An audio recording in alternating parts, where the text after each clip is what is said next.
think this synod has to follow the path indicated by Pope Francis, which on the one hand is being extremely sensitive to the realities in which people live their lives, sometimes with great courage and difficulty, and on the other hand being faithful to the radical nature of following Christ. Religion remains one of those matters that always moves slowly, almost making a snail's pace seem like a lap of the Indy 500. But Pope Francis may be setting records in turning the Catholic Church on its holy ear faster than anything since the time of bread loaves and fish feeding the multitude. But now the question, is he going too far to suit the masses of the 21st century? Let's welcome to MidPoint. He has been reporting on the Vatican as a correspondent, starting with Vatican Radio in 2002, and he is now the Newsmax Vatican correspondent. Pleasure to welcome Edward Pentin to the show. Edward, good to see you again. Good to be with you. Thanks for having me. What was the reaction here when the Pope basically came out and talked about that homosexualities had gifts and qualities to offer, because it seems as if something like this would probably land like a lead hammer amongst a lot of people around the Vatican?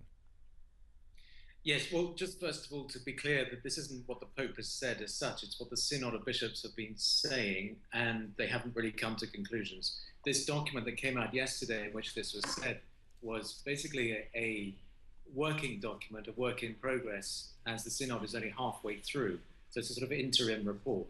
And they're saying this is what we've discussed last week, this is what we're going to discuss more this week, and then we're going to have a final report on Monday, where we'll get sort of more definitive comments from the Synod of Bishops. So this is a bit unclear, and this has caused a lot of confusion, because this isn't actually a declaration of the Synod of Bishops, a definitive declaration. It's just something that they're talking about. Well, it is more or less something to at least, it really is something more to at least consider, correct?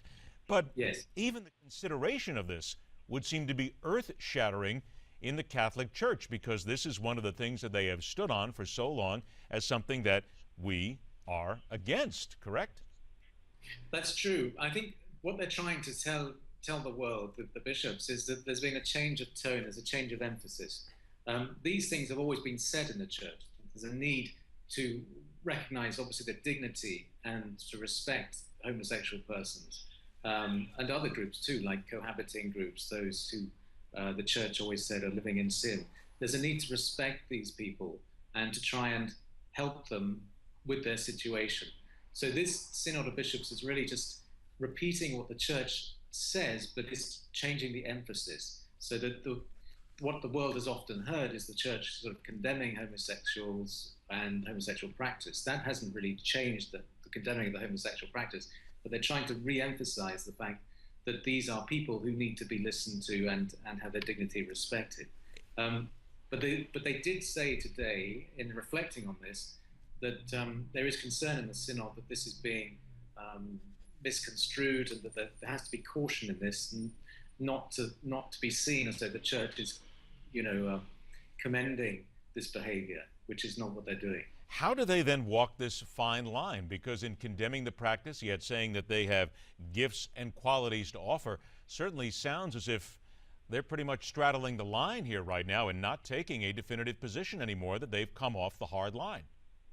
Yeah, I mean, this is the danger, and this is why you've had some really strong criticisms coming out. I mean, people are in the Church, and to put it mildly, they're pretty furious. Cardinal Burke, for example, is very angry about it, because he sees it, and many see it, as sort of undermining the Church's teaching, because you're giving sort of a mixed message. This document that came out yesterday had this emphasis, but there was no restatement of Church teaching within it.